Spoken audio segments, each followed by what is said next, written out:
बहुत दिनों बाद टाइम पे आया ना, थोड़ा लेट हो जाते थे हम लोग। मैं चल चालू कर दी। कोई लाइट? हाँ, ये वाली लाइट नहीं चल रही है।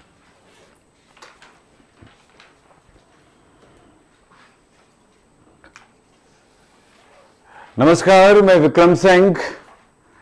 गुड मॉर्निंग बच्चों। Good morning sir. तो क्लास स्टार्ट करते हैं आज की। तो आज का क्लास है, हम देखेंगे इलेक्ट्रॉन के आवेश की खोज। तो भाई हमने अभी तक जो जाना है कि परमाणु जो होता है उनमें इलेक्ट्रॉन होते हैं।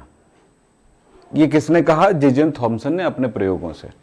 यानी पहले परमाणु की खोज हुई, परमाणु के बाद अब ये पता चल गया अभी तक की जानकारी में कि इलेक्ट्रॉन की खोज हो गई है। पर इलेक्ट्रॉन की खोज होने के बाद भी हमें यह नहीं पता है कि इलेक्ट्रॉन का द्रव्यमान कितना होता है, इलेक्ट्रॉन का आवेश कितना होता है। ये अलग बात है, हमने रट्टा मार लिया, अलग बात है। वो तो हम पहले से जानते हैं, इसलिए हमने थोड़ी बात कर रहे हैं। बाकी असल कहानी यह है कि हम सिर्फ खोजे जा रहे हैं कि क्या चल रहा है।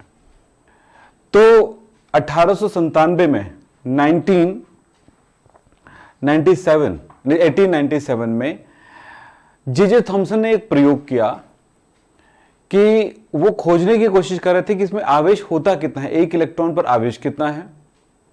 ये पता लगाने की कोशिश कर रहे थे कि उसका एक इलेक्ट्रॉन का द्रव्यमान कितना है। पर कुछ प्रयोग करते गए, पर एक प्रयोग उन्होंने करा, उसमें यह पता लगा पाए कि E/m यानी इलेक्ट्रॉन के आवेश बटा द्रव्यमान का मान उन्होंने पता लगा लिया। आवेश इकाई द्रव्यमान में कितना होता है यह पता लगाया, समझ रहे हैं। लेकिन यह पता नहीं लगा पाए कि इलेक्ट्रॉन का द्रव्यमान कितना है और इलेक्ट्रॉन का आवेश कितना है। E/m का निर्धारण हुआ। तो ये हम प्रयोग देखते हैं, ये किस तरह से ये प्रयोग किए थे। तो यहां पर इस चीज को हम समझेंगे। इन्होंने क्या किया, जे थॉमसन 1897 में इन्होंने एक प्रयोग किए थे। उन्होंने क्या कहा था इनको बताता हूं, फिर इसके बाद इसके फिगर्स के बारे में बात करता हूं। इन्होंने कहा था इस टाइम पे कि इन्होंने जो मुख्य रूप से पता लगाया वो उसके बारे में बात करेंगे। इन्होंने पता लगाया E/m का। तो ये प्रश्न आता है, जे थॉमसन का प्रयोग बताइए। जे थॉमसन का E/m यानी कि आवेश द्रव्यमान अनुपात ज्ञात करा जा गया, किस प्रकार किया गया, इसका निर्धारण कैसे हुआ ये बताइए। या E/m की खोज कैसे हुई, इनके बारे में भी बताइए। मतलब ये सारी बातें। तो E जो है ना, इलेक्ट्रॉन का आवेश है। E जो है इलेक्ट्रॉन का आवेश है।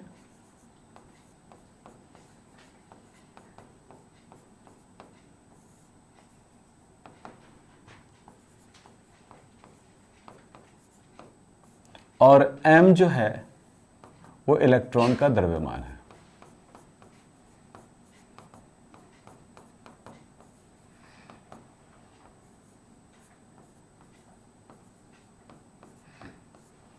तो ये कैसे पता चला, इनके बारे में हम छोटी सी 2-3 बातें पढ़ लेते हैं, फिर उसके बाद हम आगे बढ़ते हैं। इनकी जो कुछ धारणाएं थी इनके बारे में हम बात करें। पहली बात तो ये था, यहां पर थोड़ा सा पढ़ लेते हैं, कुछ जानकारी दिया गया है। कैथोड किरणों के पथ पर विद्युतीय व चुंबकीय क्षेत्र को एक दूसरे के लंबवत क्या करा गया, आरोपित किया गया है, रखा गया है। फिर इसमें इन पर कैथोड किरणों को प्रवाहित किया गया। कुछ ऐसा समझो कि ये विद्युतीय क्षेत्र हो गया, मान लेते हैं। मतलब क्या हुआ, एक धन इलेक्ट्रोड एक ऋण इलेक्ट्रोड, ठीक है। और दूसरा हुआ ऐसे, जस्ट ऐसे, एक N और एक S, कुछ ऐसे समझ लो। ये है N और ये है S। उल्टा भी हो सकता है, ऐसे भी हो सकता है, फर्क नहीं पड़ता। लेकिन एक दूसरे के कैसे रखा गया, इसको लंबवत रखा गया 90 डिग्री पर, ऐसे। तो ये ऐसे समझ लीजिए, एक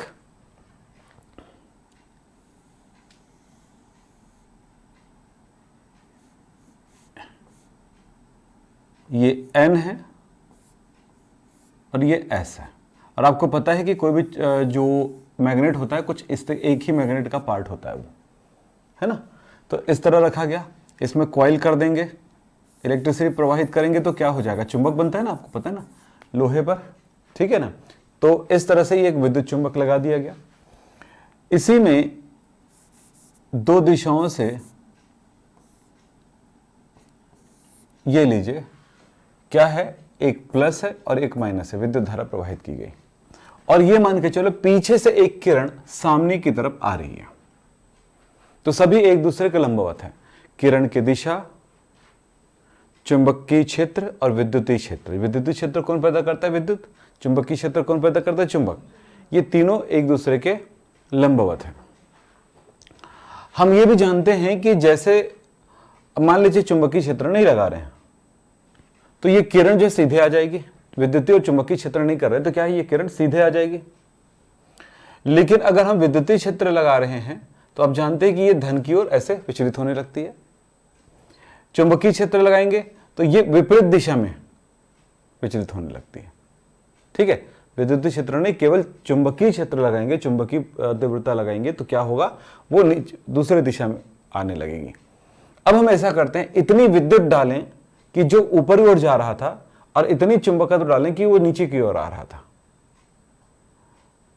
तो क्या हुआ, ऐसा है ना, ये एक आदमी, चलिए मान लेते हैं मैं इधर सीधे जा रहा हूं एक रोड में से, ठीक है, शीला मुझे इधर बुला रही है तो मैं इधर ही जाऊंगा ना, शीला ठीक है ना, राम भाई इधर है और शीला इधर है तो मैं इधर जाऊंगा। ठीक है, ठीक है, क्लियर, समझ में आया? क्लियर। अब पता चला कि शीला तो इधर बुला रही है, उधर से दूसरी शीला वो बुला रही है। अब मेरी हालत क्या होगी, छोड़ना, दोनों के दोनों बुला रही है, अपन को कोई लेना, क्योंकि दोनों वहां पर एक दूसरे को रिजेक्ट कर रहे हैं, बराबर है ना, दोनों के प्रति प्यार बराबर है, तो सीधे निकल गए, छोड़ना, दोनों को तकलीफ ना हो, है ना। मतलब समझो एक बात कि ऐसे सोचो कि एक पहलवान, ये पेन है, एक पहलवान इधर खींच रहा है, एक पहलवान इधर खींच रहा है। ठीक है, जिस पहलवान की ताकत ज्यादा रहेगा उधर जाएगा, लेकिन पता चलता है कि यहां पर दोनों पहलवान की ताकत बराबर है तो क्या होगा, वो वहीं पे अटक गया। तो वही चीज है कि चुंबकीय क्षेत्र जो है वो एक बल है, एक ताकत है, चुंबकीय बल कह सकते हैं। तो चुंबकीय बल क्या करता है, इधर खींच रहा होता है, इधर गिरा रहा होता है किरण को, और विद्युतीय बल किधर ले जा रहा है, प्लस की तरफ, इधर गिरा रहा है, ले जा रहा है। अब ये दोनों बल को हम एडजस्ट करते हैं, तो इतना एडजस्ट करते हैं कि विद्युतीय बल भी लगा रहे हैं और चुंबकीय बल भी लगा रहे हैं, लेकिन उसका विक्षेप ना हो, यानी दोनों बल कितना हो, बराबर हो जाए। तो इस आधार पर हम यहां पर पता लगाते हैं कि चुंबकीय, इस किरण को विक्षेपित होने के लिए कितना विद्युतीय बल लगाई गई और कितना चुंबकीय बल लगाया गया। इस बात का अगर पता चल जाए तो फिर यहां पर हम इस आने वाले इलेक्ट्रॉन के उस पुंज यानी कि कैथोड किरण में पाए जाने वाले कणों की E/m का निर्धारण कर सकते हैं। ये सारी चीजें मैं लिख दिया हूं, आपको परेशानी ना हो करके, तो कुछ चीजें बताऊंगा, फिर उसके बाद उनके आगे बात करूंगा मैं। चलिए, एक दूसरे के लंबवत, देखो क्या लिखा है, विद्युतीय क्षेत्र एवं चुंबकीय क्षेत्र को एक दूसरे के लंबवत लगाकर कैथोड किरणों के विचलन व इलेक्ट्रॉनों के पथ का अध्ययन किया गया। पीछे वहां देखो ना, अच्छा जाएगा तो जाएगा, चार है, अच्छा, जाए तो जाए कहां, तुमने हमें ऐसा दर्द दिया, लिया ना। चलो ठीक है, आप इधर आ जाओ बेटा, एक चेयर लेके इधर आ जाओ, ले आओ, चलो हो गया, आगे चलें। यहां तक की लाइन क्लियर है बेटा, है ना। एक एक लाइन को समझो, क्योंकि समझना जरूरी है, पहले तो रट्टा मार के लिखोगे एग्जाम में, पर हमारा काम है समझाना, ठीक है। चलो साहब आगे बात करते हैं। थॉमसन के अनुसार, थॉमसन क्या सोचता था इस विज्ञान के, इस काम के लिए, क्या सोच के ऐसा किया। थॉमसन के अनुसार आरोपित विद्युतीय क्षेत्र व चुंबकीय क्षेत्र के प्रभाव में विचलन की मात्रा अनुक्रमानुपाती होती है। मतलब क्या हुआ, समझोगे क्या बोला, जितने ज्यादा विद्युतीय क्षेत्र लगाऊंगा, जितनी ज्यादा बिजली प्रवाहित करूंगा, उतना ही वो किरण जो है विचलित ज्यादा होगा, ताकत ज्यादा हो गया ना। जितना ज्यादा चुंबकीय क्षेत्र लगाऊंगा उतना ही ज्यादा विचलित होगा, ये कहा इसने। तो यहां पर, और ये जो विचलन होगा ये तो हो गया ना, इसके अनुपात क्या होता है, जितनी ज्यादा विद्युतीय क्षेत्र, अनुक्रमानुपाती मतलब होता है उस ताकत के अनुरूप, ठीक है। तो विद्युतीय क्षेत्र और चुंबकीय क्षेत्र में जो प्रभाव होता है, जितनी ज्यादा लगेगी उतना ही ज्यादा उसमें विचलन होगी। विचलन मतलब दिशा से विक्षेपित होगा, हटेगा। अब देखिए, इस चीज को हमने पिछली क्लास में भी पढ़ा था कि भाई ये विद्युतीय क्षेत्र है, ये विद्युतीय क्षेत्र है मान लेते हैं, और किरण को मैं इस तरफ से ला रहा हूं तो ये क्या होगा, इधर झुक जाएगा, है ना। और चुंबकीय क्षेत्र में क्या होता है, वो उल्टे दिशा में प्रभाव पड़ेगा। चलिए, ऋणात्मक आवेश की मात्रा यहां पर किस बात पर निर्भर करता है, जो ये विचलन होता है, जितना ज्यादा उसमें जो कण होंगे उसमें आवेश जितना ज्यादा होगा उतना ही ज्यादा वो क्या होगा, विचलन होगा। फिर बोला गया आरोपित विद्युतीय व चुंबकीय क्षेत्र की तीव्रता, जितना ज्यादा विद्युतीय क्षेत्र लगाओगे उतना ज्यादा विचलन होगा, और जितना ज्यादा चुंबकीय क्षेत्र लगाओगे उतना ज्यादा विचलन होगा। दो बातें हैं, तो वो कण के आवेश पर निर्भर करता है और किस पर निर्भर करता है, चुंबकीय और विद्युतीय क्षेत्र की तीव्रता पर। एक बात और होता है, अगर वो कण ज्यादा द्रव्यमान वाला रहेगा, कुछ ऐसा समझो, इधर से हवा चल रही है, मान लेते इधर से ऐसे एक पंखा लगा दिया, ऐसे हवा चल रही है, मैं इसी हवा के प्रवाह में मैंने एक लोहा, ऐसे लोहे का गोली ऐसे फेंका, क्या होगा। दूसरा, उसकी जगह पे, लोहे की जगह पे मैंने एक रुई का एक गोला बनाया और उसे फेंका। फिर मैंने एक थर्मोकोल का बॉल ऐसे फेंका। अब सोचो, तीन चीजें आपके पास है, क्या होगा, लोहे वाला बहुत कम विचलन होगा और ज्यादा से ज्यादा सीधे निकलेगा, यानी जिसका द्रव्यमान ज्यादा हो उसमें विचलन कम होता है। और थर्मोकोल फेंका तो बहुत ज्यादा उड़ गया वो इधर, है ना। लेकिन वो कपड़े का या इस अच्छे से मतलब जैसे रुई का या पेपर का जो है गोला बनाया और उसको फेंका तो थोड़ा कम हुआ। तो हर किसी का अपना अपना किस आधार पे, डेंसिटी के आधार पे उसमें क्या होता है, विचलन होता है। तो द्रव्यमान, तो यहीं पे लिखा है विचलन की मात्रा कण के द्रव्यमान की व्युत्क्रमानुपाती होता है, यानी जितना अधिक द्रव्यमान होगा उतना कम विचलन होगा। समझ में आ गई।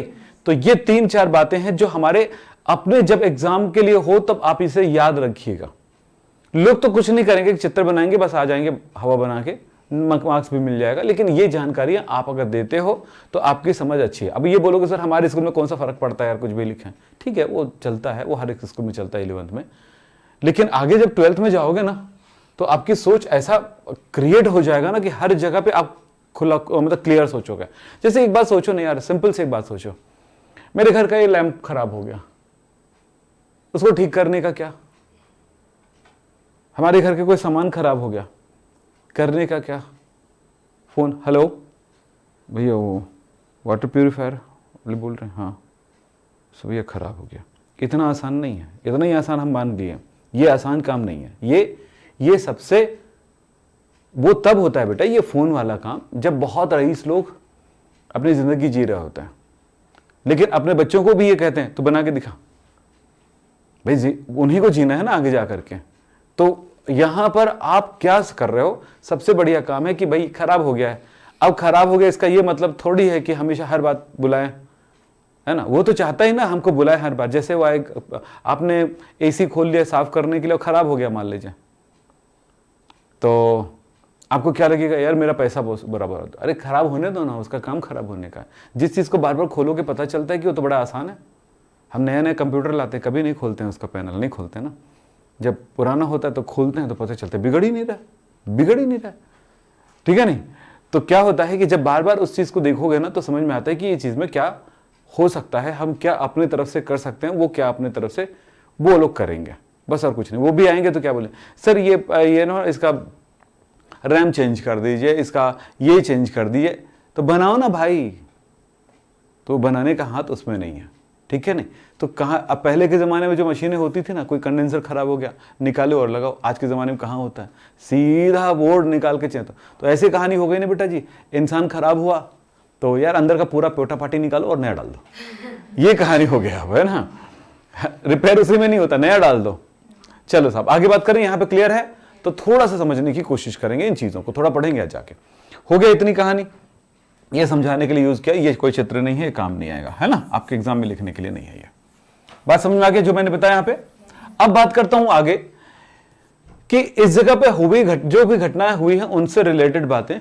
तो देखिए विद्युत एवं चुंबकीय क्षेत्रों को इस प्रकार समायोजित किया गया। मैं पूरी परिभाषा पूरी प्रक्रियाओं को दिखा रहा हूं, इसके फिगर पे समझेंगे इसमें क्या हुआ है। कल मैंने इसका फिगर भेजा था आपके व्हाट्सएप में, भेजा था।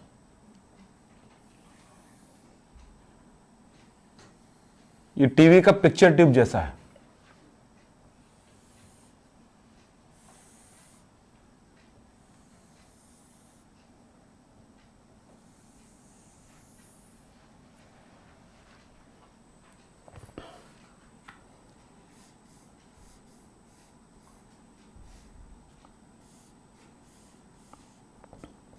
निगेटिव प्लेट कैथोड है ये, यहां पर एक डिस्क होगा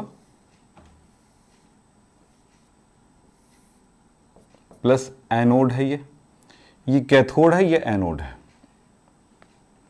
इस जगह पर एक स्लिट लगा देते हैं, एक और डिस्क लगा देते हैं ताकि लाइट जो है जो इधर उधर फैली है वो रुक जाए, सीधा एक किरण बन जाए, ये स्लिट कहलाता है।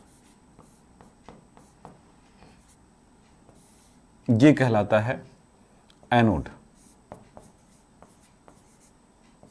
और ये जो है ये कैथोड है।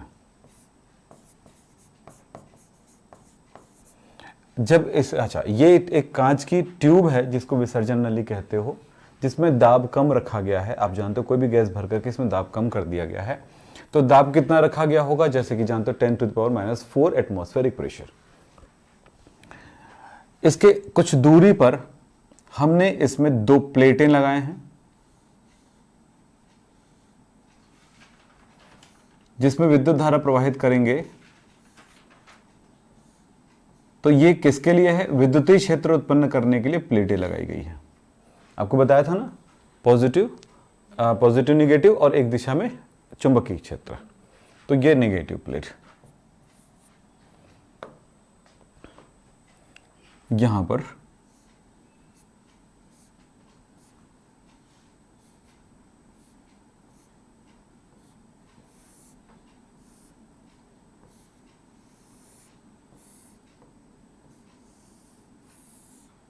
ये चुंबक है NS।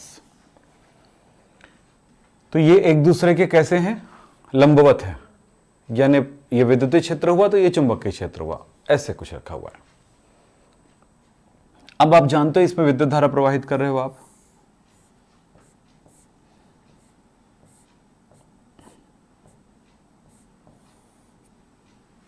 माइनस प्लस 10,000 वोल्ट से 15,000 वोल्ट।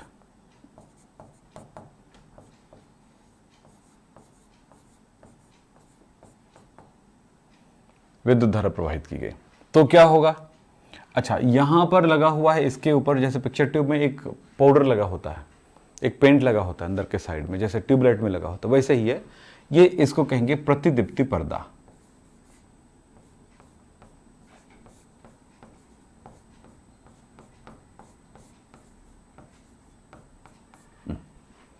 पिक्चर ट्यूब बिल्कुल ऐसा ही कुछ बना होता है, वहां पर भी कंट्रोल होता है, मैग्नेट कंट्रोल होता है और इलेक्ट्रिसिटी कंट्रोल होता है। ये कंट्रोल करने के लिए जितनी ज्यादा विद्युत धारा इसमें प्रवाहित करोगे वो विचलित होगी। चलो देखते हैं क्या होगा। हम इन दोनों पे अभी अप्लाई नहीं किया ना, कुछ भी ध्यान रखिएगा। तो इनके बीच में क्या बनेगा, कैथोड किरणें बनेंगी। इनके बीच में कैथोड किरणें बनेंगी। तो ये क्या चीज है, कैथोड किरणें हैं।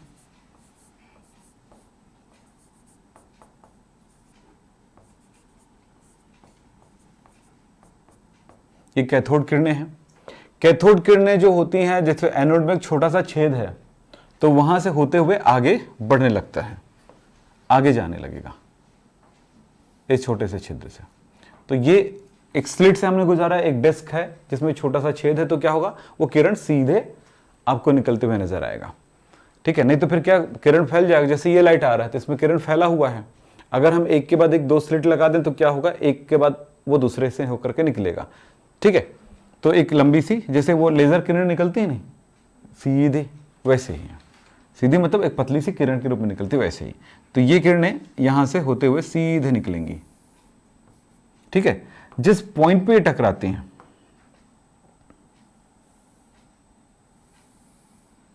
जिस पॉइंट पे टकराती हैं उसको ओ पॉइंट बोल लेते हैं या 0 पॉइंट बोल लेते हैं, ठीक है। अब मान लेते हैं विद्युतीय क्षेत्र पैदा करेंगे, तो जितना ज्यादा विद्युत लगाएंगे, ठीक है, यही विद्युतीय क्षेत्र पैदा हो रही, तो क्या होगा, ये जैसे विद्युतीय क्षेत्र लगाएंगे ना, विद्युत धारा प्रवाहित करेंगे इस जगह पर, वैसे धन की ओर झुकने लगेगा। तो जितनी ज्यादा ये विद्युत क्षेत्र पैदा करेंगे वो उतना ही ज्यादा दूर जाएगा, ठीक है। नहीं करते हैं तो ये वहीं पे आ जाएगा। शायद आप लोगों ने ऐसा कोई टीवी देखा ना हो, पिक्चर ट्यूब वाला, जिसमें टीवी बंद करने के बाद थोड़ी देर बाद ना यहाँ बीच में ऐसे तेज रोशनी दिखाई देती है। किसी ने देखा है? नहीं देखा होगा आप लोगों ने। एक जमाना था जब कुछ पिक्चर ट्यूब वाले टीवी में क्या होता है, टीवी बंद कर दिया ना तो टीवी तो बंद हो जाती थी थोड़ी देर में,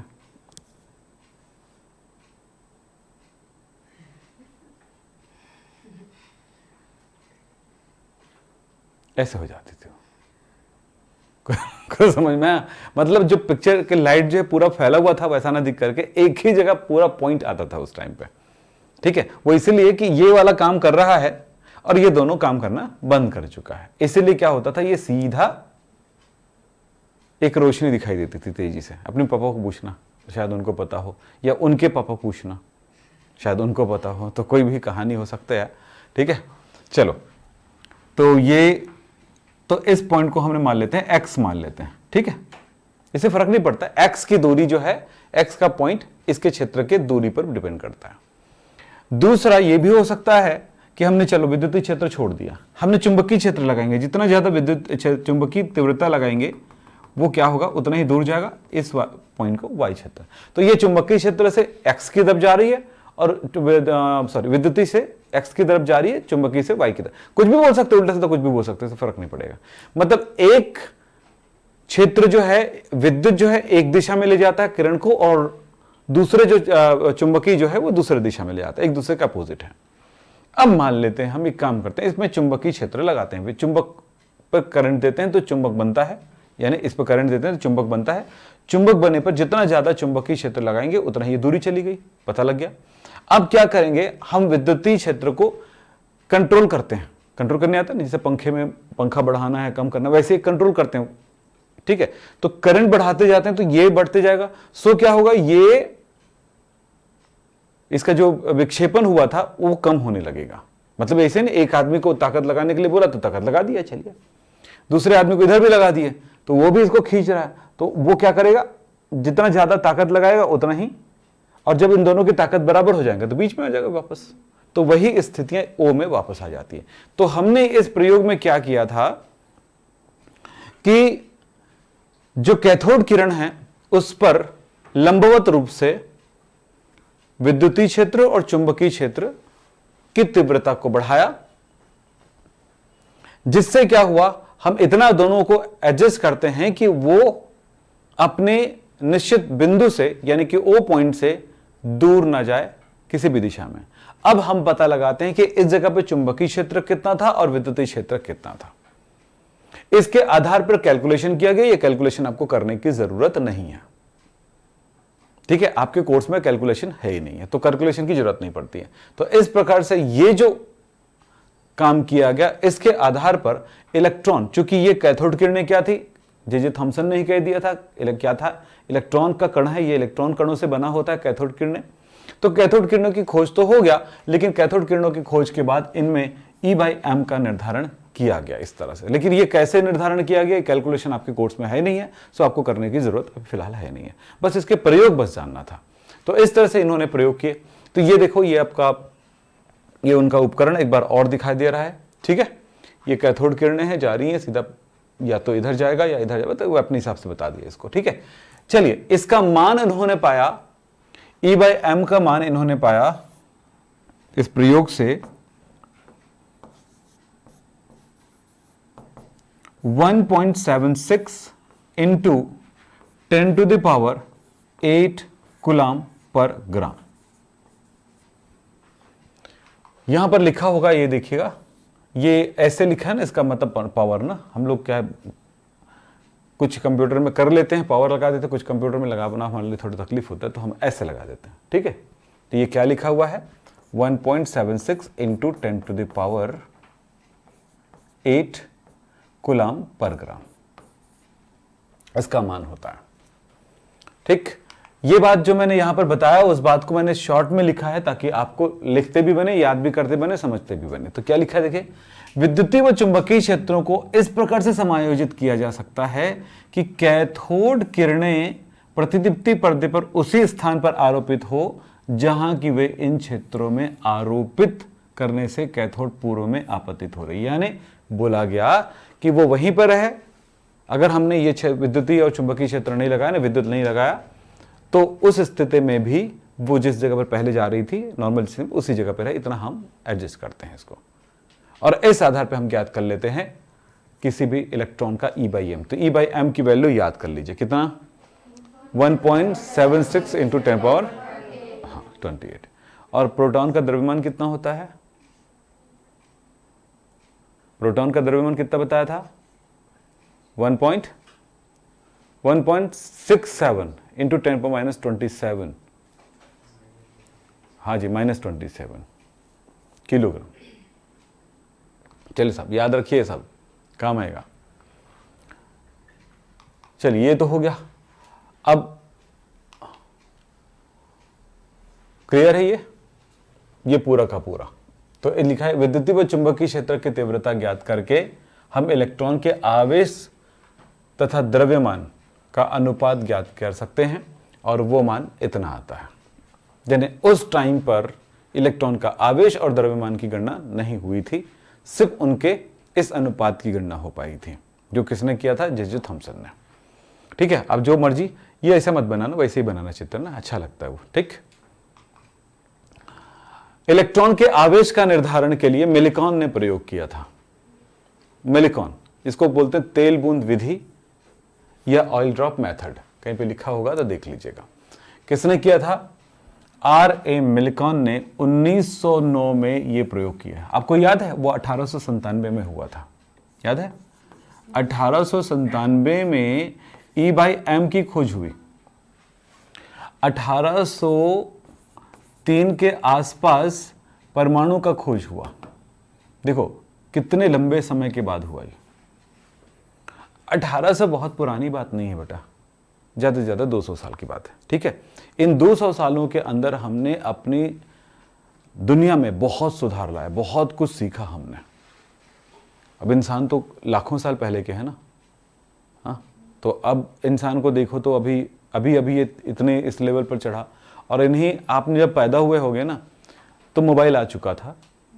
ठीक है, आपके लिए तो बड़ी चीज़ नहीं है, लेकिन फिर भी जो ज़्यादा स्मार्ट मोबाइल आया वो बाद में आया। आप लोग जानते हो इस चीज़ को, जानते हो ना, ये 4-5 साल के अंदर आया, इसको जानते हो। लेकिन उतने स्मार्ट नहीं था, तो पहले से मोबाइल बस ऐसा था, एक पहले तो स्क्रीन वाली छोटी सी स्क्रीन रहती है कि नंबर बस चेक करना है, तो ऐसे ऐसे करके, है ना, ऐसे बजता भी था वो, मालूम है, हर नंबर का अलग अलग टोन था, है ना।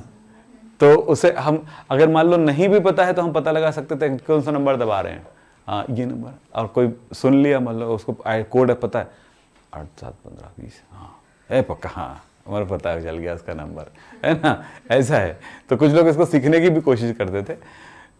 अब तो साइलेंट हो गया सब कुछ, तुम्हारी मर्जी, बजाओ ना बजाओ, चलो ठीक है। तो यहां पर यहां से यहां तक की बात है। अब यहां से यहां तक का सफर देखिए, कहां तक किया, 1909 तक। ठीक, 1909, हम 1975 में हमारा जन्म हुआ। ठीक है, तो उस हिसाब से हमारे पास क्या हुआ, उसी टाइम का पैदाइश है ना किसका भी, 75 में बहुत बड़ी बात है, लेकिन बहुत है ना, तब तक बुढ़े हो जाते हम अगर इस टाइम पैदा होते तो। लेकिन फिर भी सोचो कि हम 1900 के टाइम पे हुआ, देश भी उसी टाइम आज़ाद हुआ ना, 1947 को, याद है कि नहीं है। अब आज़ाद होने का मतलब है दूसरे लोग हम पे राज कर रहे थे, अब हमारे लोग राज कर रहे हैं, मतलब तो एक ही है। सही है नहीं, पहले दूसरे लोग जुर्म करते थे, पहले दूसरे लोग आके मारते पीटते थे, तो हम लोग सोचे कि दूसरे लोग क्यों मारे, हम ही मारे, बस वही कहानी है, कुछ लोगों के लिए तो अभी भी वही कहानी है बेटा, है ना। जो लोग परेशान हैं, जिन लोगों की ज़िंदगी वैसे पहले आज़ादी के बाद बदला नहीं, लोग तो वैसे ही परेशान हैं। बस ये था कि लोगों को पहले चूसा कर जाता था अंग्रेजों द्वारा, अब हमारे लोग चूस रहे हैं। ठीक है, तो कहानी तो उतनी है। पहले नमक पे, टैक्स पे लोग क्या करते थे, एक आंदोलन कर देते थे, दांडी यात्रा, महात्मा गांधी ने कहा अब नमक पे टैक्स लग रहा है, हमारे लोग लगा रहे ना, फर्क क्या पड़ता है। ठीक, बात समझना है, बहुत बड़ी बात समझना है। देश को अभी भी आज़ादी नहीं मिली है।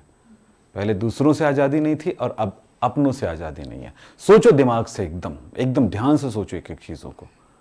ठीक है, लोगों पर 30% का टैक्स लगाया जा रही है, देश की तरक्की नहीं होगी इससे, समझ रहे हो। मान लेते हैं मेरे ऊपर इतना टैक्स ना होगा तो मैं क्या करूंगा, यहां पे एक दुकान खोल दूंगा, 4 लोगों को रोजगार मिल जाएगा। समझ रहे हो कि नहीं समझ रहे हो। रोजगार देने में हम असफल हो रहे हैं और सरकार रोजगार दे नहीं रही है, तो है ना प्रॉब्लम, बहुत बड़ा प्रॉब्लम है ये चीज़। हर तरह की चीज़ों को सोचो, अगर टैक्स नहीं लगती तो मैं इस रोड को बनवा देता, मैं, है ना, ज़्यादा नहीं लगता, 2 महीने की मेरे पैसे में ही बनवा देता रोड। समझ रहे हो कि नहीं समझ रहे हो। लेकिन इतना टैक्स है कि रोड क्या, रोड का अगर काठो छिल जाए ना तो उसको उठा के लाके घर में भले भर दूंगा। भाई मेरा तो उसी का, मेरे पैसे से बना है ना वो रोड, तो समझ रहे हो कि नहीं समझ रहे हो। तो चलो बेटा, बहुत सारी बातें हैं, समझना है। देश की गुलामी के बारे में बात हो गई। फिलहाल अब बात करते हैं यहां से, हमने EYM का निर्धारण कर लिया, क्लियर। अब बात करते हैं कि इलेक्ट्रॉन के आवेश का निर्धारण तो हम कर ही नहीं पाए थे, तो मिलिकॉन का एक बड़ा सा आइडिया आया कि भाई आवेश का निर्धारण करने के लिए हम क्या कर सकते हैं। तो उन्होंने एक छोटा सा प्रयोग किए, एक छोटा सा बॉक्स बनाया, उसमें एक छोटा सा, उसमें 2 प्लेट लगाया। ठीक है, प्लेट क्या था, नीचे की तरफ नेगेटिव प्लेट, ऊपर की तरफ पॉजिटिव प्लेट। उन्होंने क्या किया, उसमें एक जो ऊपर वाले प्लेट में छोटा सा छेद किया और उसमें तेल की बूंदों को स्प्रे किया। वो जो अंदर जो घटना होगी तेल की बूंदों को देखने के लिए एक माइक्रोस्कोप लगा दिया, छोटी सी प्लेट एकदम, ठीक। और फिर उसमें उन्होंने क्या किया, आप जानते हो कि किसी भी पदार्थ को स्प्रे करोगे, कोई भी पदार्थ होगा, उस पदार्थ में द्रव्यमान होता है, नीचे की तरफ आएगा, तो गुरुत्वाकर्षण के बल के कारण वो कण कैसे आएगी, बल जो बूंदे हैं वो नीचे की तरफ गिरेंगी।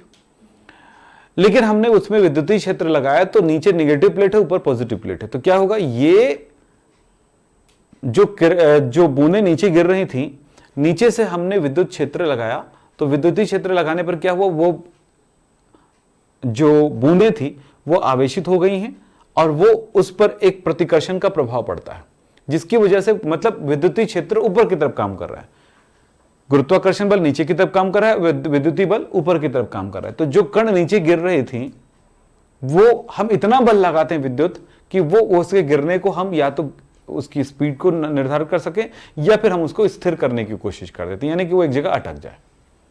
जब वो अटक गया एक जगह पे, तो हमें यह पता चल गया है कि इस पर जो बिजली लग रहा है, इतना लग रहा है कि इस पर जो गुरुत्वाकर्षण बल है उसको रोक सकता है, और उसके साइज के हिसाब से हम उस बूंद का द्रव्यमान निकाल सकते हैं। भाई हम बता सकते हैं भाई एक बूंद पानी तेल कितना द्रव्यमान है, 2 बूंद कितना है, 50 द्रव्यमान कितना है, एक बहुत बारीक से जो तेल है उसका द्रव्यमान कितना है, उसे में पता लगा सकते हैं। इतना तो हमारे पास बुद्धि आ चुका है इस जमाने तक। तो इस आधार पर उन्होंने क्या किया कि वो एक बूंद कितना इलेक्ट्रॉन रख सकता है, और इस आधार पर उस इलेक्ट्रॉन का आवेश कितना होगा, इसे निर्धारित कर लिया गया मिलिकॉन के द्वारा। सोचो कैसे कैसे करते हैं लोग ना, मजाक नहीं कर रहे हैं भैया, बहुत बहुत मेहनत वाली बात है, बहुत समझ वाली बात है। तो इन्होंने कैसे प्रयोग किया, इस प्रयोग को मैं यहां पर दिखाना चाहूंगा। एक बॉक्स,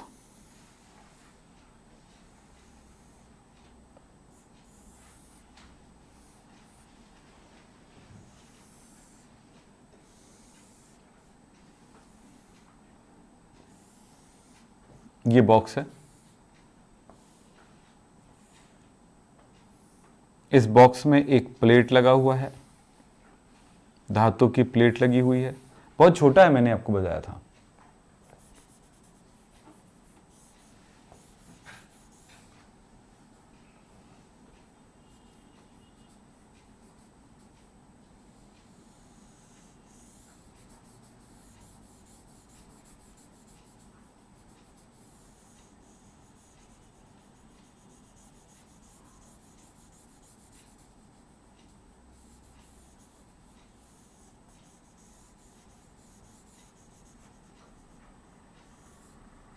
ये लीजिए, ऊपर भाई एक प्लेट लगा हुआ है,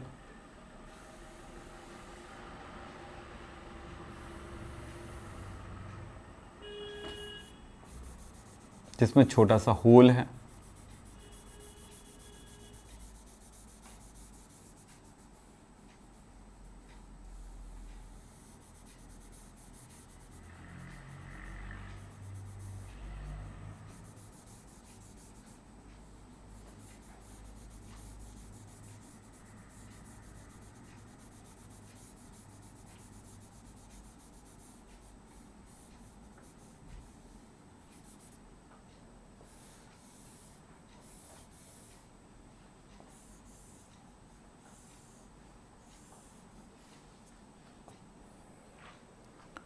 यहां साइड से हम एक माइक्रोस्कोप लगाते हैं।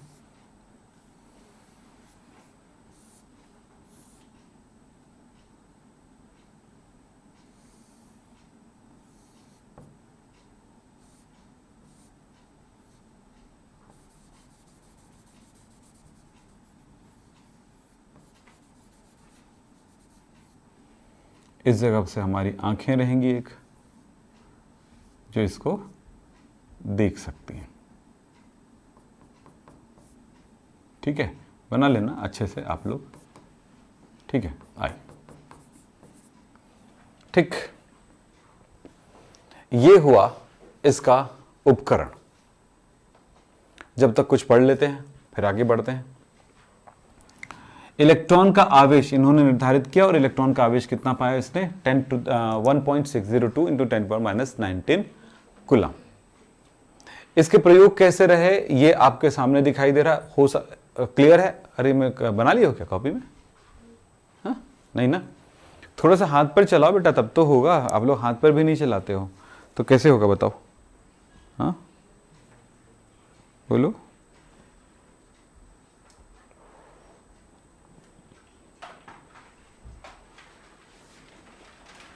हो गया ना? चलिए, क्या बोला था? नीचे वाला प्लेट कौन सा है? निगेटिव। ऊपर वाला प्लेट कौन सा है? पॉजिटिव। यानी हम इधर से विद्युत धारा प्रवाहित करते हैं तो निगेटिव डालते हैं, पॉजिटिव डालते हैं। निगेटिव मतलब ये हुआ, कोई सेल है आपके पास जो जानते हो ना, एक सेल होता है ये बैटरी छोटा सा, पॉजिटिव निगेटिव ऐसा होता है ना, मालूम पता ना, ये वाला भाग निगेटिव, ये वाला भाग पॉजिटिव। तो होता क्या है, निगेटिव की तरफ से इलेक्ट्रॉन निकलती है बेटा, ध्यान रखना, और पॉजिटिव की तरफ इलेक्ट्रॉन अंदर आता है। ठीक है, तो ये पॉजिटिव की तरफ इलेक्ट्रॉन अंदर आता है, निगेटिव की तरफ से निकलती है। मेरी बात समझो, इलेक्ट्रॉन इलेक्ट्रॉन इलेक्ट्रॉन इलेक्ट्रॉन। लेकिन जब हम बात करते हैं विद्युत धारा की बात करते हैं तो ऐसा बोलते हैं कि विद्युत धारा प्लस से निकलता है और माइनस की तरफ अंदर आता है।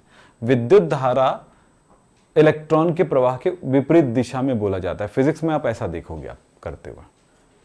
हम चूंकि विद्युत धारा को पॉजिटिव निगेटिव बोला जा रहा है, ध्यान रखना, विद्युत धारा की प्रवाह बोला जाता है, लेकिन यहां पर किसी कण के निकलने या आने की स्थिति को नहीं दर्शाया जाता विद्युत धारा में। इस बात को ध्यान रखना, यह बात ध्यान रखिएगा। यानी कि धन गति कर रहा है, ये बोल रहे हैं।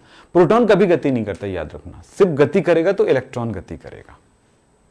तो असल में विद्युत धारा का प्रवाह इलेक्ट्रॉन की गति है, और जब इलेक्ट्रॉन की गति है तब ये निगेटिव से निकलने वाली की बात सोचेंगे किसी भी सेल से। ध्यान रखना, ये बात बहुत बड़ी बात है। बच्चे इस बात पे हमेशा कंफ्यूज रहते हैं, सर हमारे फिजिक्स वाले सर ने धन से लगाते हो यार, आप ऋण से लगाते हो यार।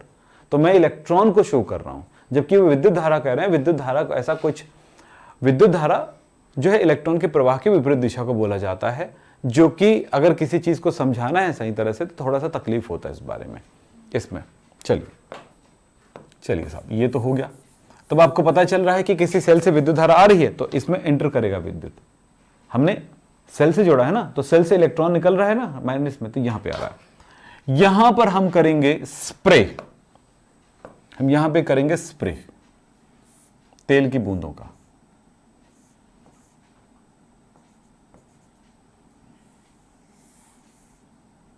चल बढ़िया से बना लेना आप लोग, ठीक है। ये क्या चीज है? ऑयल।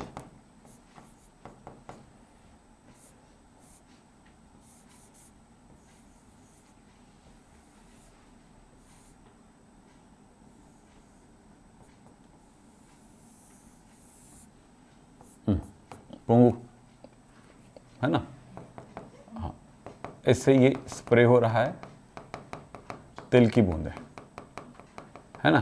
तेल का ड्रॉप्स नहीं है ना, ड्रॉपलेट्स है, ठीक है, सूक्ष्म बूंदें, droplets, drop and droplets, droplets यानी हिंदी में बोले तो सूक्ष्म बूंदें हैं।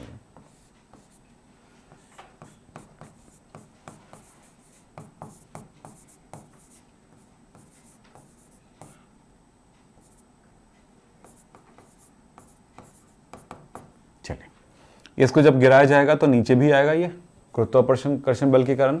तो ये इस पे दो तरह के बल कार्य कर रहे हैं, एक तो बल नीचे की तरफ कार्य कर रहा है जो गुरुत्वाकर्षण बल है, और एक विपरीत दिशा में बल काम कर रहा है, वो है विद्युतीय बल है। जब हम इस प्लेट में विद्युत धारा प्रवाहित करेंगे तो आप जानते हो सेल से आ रही है इलेक्ट्रॉन्स, बोलो, सेल से आ रहा है इलेक्ट्रॉन, बैटरी से आ रही है इलेक्ट्रॉन, और ये बैटरी की तरफ जा रहा है इलेक्ट्रॉन। मैंने बैटरी में बताया था भाई, बैटरी से निकलती है माइनस से, जब बैटरी माइनस से निकलेगी तो जिस जगह पे माइनस जोड़े है तो उधर जाएगा ना, ये ध्यान रखना। तो क्या हुआ, यहां पे इलेक्ट्रॉन गया, ये दो क्षेत्र बना है पॉजिटिव नेगेटिव, तो क्या हुआ, इस जगह पर एक तरह से विद्युतीय क्षेत्र बन चुका है, यानी एक तरह का प्रवाह है इलेक्ट्रॉन का नीचे से ऊपर की तरफ। जब तेल की बूंदों को इस पर डाला जाता है तो क्या हुआ, तेल की बूंदों से कुछ इलेक्ट्रॉन निकल जाए, तो ये जैसे उस छेद से गुजरेगा प्लेट की तरफ से, तेल की बूंदों से कुछ इलेक्ट्रॉन निकल जाए तो क्या होगा, इसमें फ्लो हो जाएगा वो इलेक्ट्रॉन। जैसे फ्लो हो जाता है इलेक्ट्रॉन की कमी हो जाएगी, तो इलेक्ट्रॉन कमी हो गई तो क्या हुआ, वो खुद पॉजिटिव हो गया। पॉजिटिव होगा तो क्या होगा, ध्यान देना, पॉजिटिव हुआ तो ये हुआ कि इस जगह पर वो इलेक्ट्रॉन से कुछ ऐसा सोच लो, जब ये इलेक्ट्रॉन नीचे की ओर जाता है, मैं सिंपल बताता हूं, जब इलेक्ट्रॉन ये मतलब ये तेल की बूंदें नीचे की ओर गिरती है, तो तेल की बूंदें जब नीचे की ओर गिरती है तो यहां पर इलेक्ट्रॉन का बौछार हो रहा है, ऐसे ऐसे चल रहा है इलेक्ट्रॉन। तो जैसे इसके नजदीक आने लगेगा तो ये इलेक्ट्रॉन उसको दे देगा, समझो किसको दे देगा, बूंदों को, बूंदों को इलेक्ट्रॉन मिलेगा, बूंदों को इलेक्ट्रॉन मिलेगा तो क्या हुआ, ये प्लेट कैसा है, नेगेटिव, तो नेगेटिव नेगेटिव एक दूसरे को प्रतिकर्षित करती है, तो यहां पर प्रतिकर्षण बल लगने लग जाएगा, ठीक।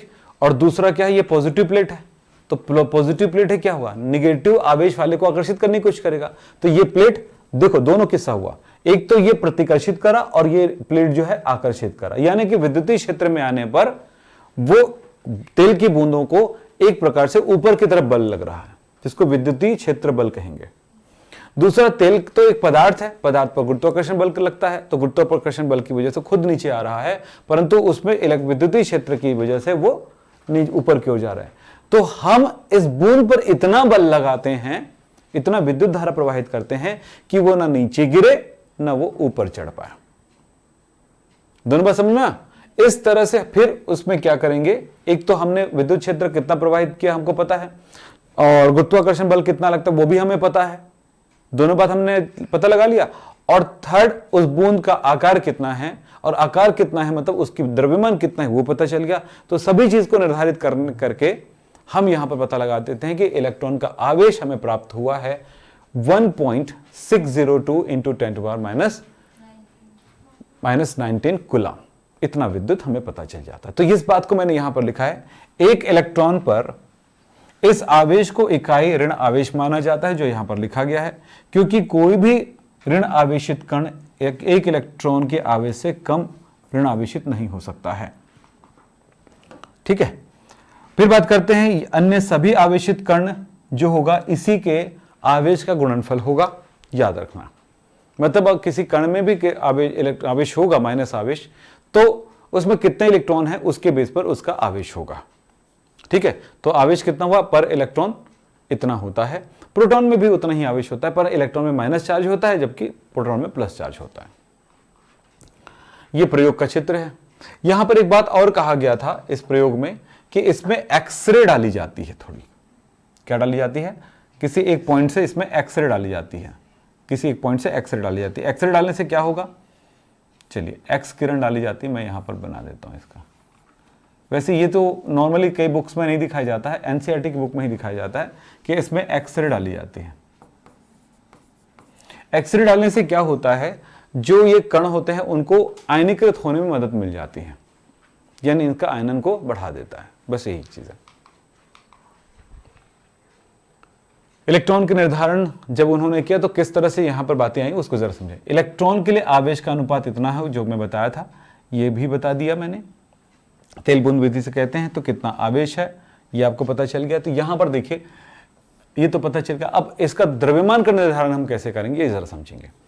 इलेक्ट्रॉन का आवेश क्या पता चला, ई बाय, देखो हमें पता चल गया था ई बाय एम का मान कितना पता चला, 1.76 into 10 to the power 8 coulomb per gram हमें पता चल गया। मिल्कान के प्रयोग से हमें इलेक्ट्रॉन का आवेश पता चल गया। बोलो इलेक्ट्रॉन का आवेश कितना पता चला, 1.602 into 10 to the power -19 coulomb. मान रख दो। अच्छा, अब द्रव्यमान निकालना चाहते हैं तो द्रव्यमान कैसे निकालेंगे, अतः हम द्रव्यमान कैसे निकाल सकते हैं, अतः m इज इक्वल टू क्या हो जाएगा, m is equal to e by, है ना, यही होगा, ये नीचे आ जाएगा 1.76 इंटू 10 टू द पावर 8, तो कितना होगा, m is equal to 1.602 into 10 to the power -19 by 1.76 into 10 to the power 8। तो इसका वैल्यू मिल जाएगा कितना, क्या चीज है, द्रव्यमान। द्रव्यमान होगा 9.1 इंटू 10 टू द पावर, यहां पर हम ग्राम में पता लगाएंगे तो ग्राम में कितना होगा, क्योंकि ग्राम में आया तो ये -28 ग्राम, और किलोग्राम में कहेंगे तो 3 का डिफरेंस रहता है, तो कितना हो जाएगा 9.1 into 10 to the power -31 kilogram. तो ये इलेक्ट्रॉन का आवेश हो गया। ठीक, तो सिर्फ किसका पता लगाना था, ई बाय एम का निर्धारण जे थॉमसन ने तो कर दिया था। सिर्फ या तो द्रव्यमान पता लगा लेते या फिर आवेश पता लगा लेते, इस आधार पर दोनों में से कोई भी। तो यहां पर मिलिकॉन को आवेश का निर्धारण करने में मदद एक क्या बोलते हैं कामयाबी मिली थी, और इस आधार पर उन्होंने आवेश पता लगाया तो हम इलेक्ट्रॉन का द्रव्यमान भी पता लगा लिए। तो इस तरह से हमें पता चल गया है इलेक्ट्रॉन का द्रव्यमान क्या है, इलेक्ट्रॉन का आवेश क्या है, इलेक्ट्रॉन का ई बाई एम क्या है। ठीक, कैलकुलेट कर लेना, एकदम एग्जैक्ट तो नहीं आएगा, थोड़ा सा फर्क रहता है, पर ये वाली वैल्यू तो सेम आएगी। क्या हो गया बेटा, कुछ बोले क्या, ये ग्राम है बेटा, और ये क्या चीज है, किलोग्राम है। तो आपको नहीं पता ये बात कि 1 ग्राम बराबर होता है 10 टू द पावर -3 किलोग्राम। तो हमने इनसे गुणा कर दिया। यह 1 किलोग्राम बराबर कितना होता है, 10 to the power 3 gram. 10 to the power 3 gram मतलब 1000 ग्राम। तो हमने क्या किया है, इतना ग्राम था, और उसको किलोग्राम में कन्वर्ट करने के लिए हमें क्या करना पड़ा, गुना करना पड़ा ना। चलिए ठीक है, हो गया। चलो आगे चलते हैं। अब है कुछ प्रश्न सिंपल। चलो इस प्रश्न का जवाब दो। कैथोड किरणों की खोज किसने किया, J Thomson, William crooks, Millikan, एस्ट्रोनी। एक बहुत बड़ी प्रॉब्लम है इस जगह पे, अक्सर टीचर्स बोलते हैं कि जे थॉमसन है, जबकि कैथोड किरणों की खोज तो विलियम क्रुक्स ने किया था। ठीक है, आपको पता होना चाहिए विलियम क्रुक्स ने किया है। स्कूल के टीचर को पूछ लेना इसका आंसर मैं क्या लिखूं, उनके अनुसार लिख देना एग्जाम के लिए, लेकिन आपको सही बात पता होना चाहिए। ठीक है, जे थॉमसन ने बेटा जो कैथोड किरण था ना उसके गुणों को खोजा था, उनके बारे में स्टडी किया था। यस, लेकिन असल कहानी तो है कैथोड किरणों की खोज, हाँ, उसने ऐसे थोड़ी कि सब डब्बा बस बना कर दे दिया भाई ऐसा ऐसा होता है, नहीं, उन्होंने प्रयोग करते जाते हैं भाई, बताते जाते हैं बहुत कुछ। तो विलियम क्रुक्स ने किया। तो यहां पर थोड़ा सा पहले बात कर लेना टीचर से, इस प्रश्न को ले जाना है ना, और पूछ लेना भैया।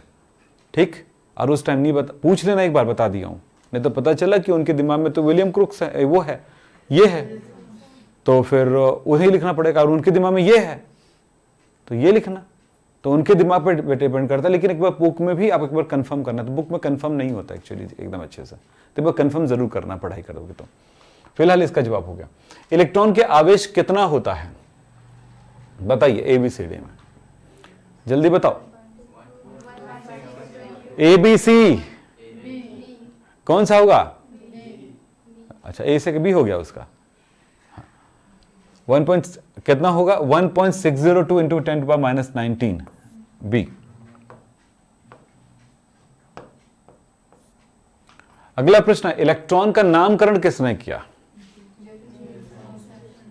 इलेक्ट्रॉन की खोज किया था जे थॉमसन ने, उसका नामकरण किया था स्टोनी ने। परमाणु की खोज किया डाल्टन ने। ध्यान से सुना, वीडियो देख लेना, लिख लेना। परमाणु की खोज किया डाल्टन ने। इलेक्ट्रॉन की E/m का निर्धारण किया जे थॉमसन ने। इलेक्ट्रॉन की खोज किया जे थॉमसन ने।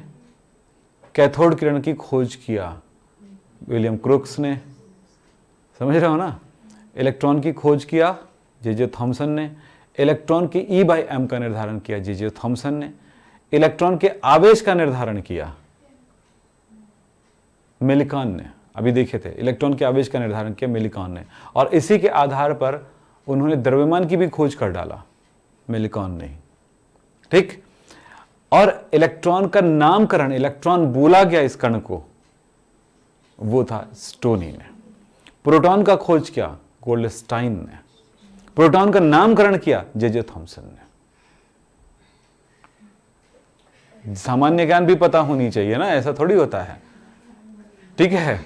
नाभिक की खोज किया रदरफोर्ड ने। ठीक है, नाभिक की खोज किया रदरफोर्ड ने। सब जानते, बचपन से पढ़ते आ रदरफोर्ड, पता नहीं उसमें क्या ऐसा अट्रैक्शन था कि उसको आपने बहुत कुछ किया। तो ऐसे चलते गया। न्यूट्रॉन की खोज किया जेम्स चैडविक ने, है ना? सबको रटवा दिया है, जेम्स चैडविक ने खोज किया, जेम्स चैडविक ने न्यूट्रॉन की खोज किया, सबको रटवा दिया, हमको पता है। हाँ जी, चलिए, हो गया। उपकोश में अधिकतम 14 इलेक्ट्रॉन भरे जा सकते हैं, इनमें से किस में? बताइए, हम पढ़ा चुके हैं, बोलो। अरे अपने से बताओ जल्दी से, कोई कॉन्फिडेंस दिखता नहीं। कॉन्फिडेंस नहीं मतलब कैसे करोगे आप लोग? कितना? क्या होगा? F पक्का? तो S में कितना इलेक्ट्रॉन भरता है? 2। और P में? 6। और D में? 10। याद रखिएगा। आगे की क्लास, कल की क्लास में ये पढ़ेंगे। तब तक के लिए नमस्कार, धन्यवाद, थैंक यू।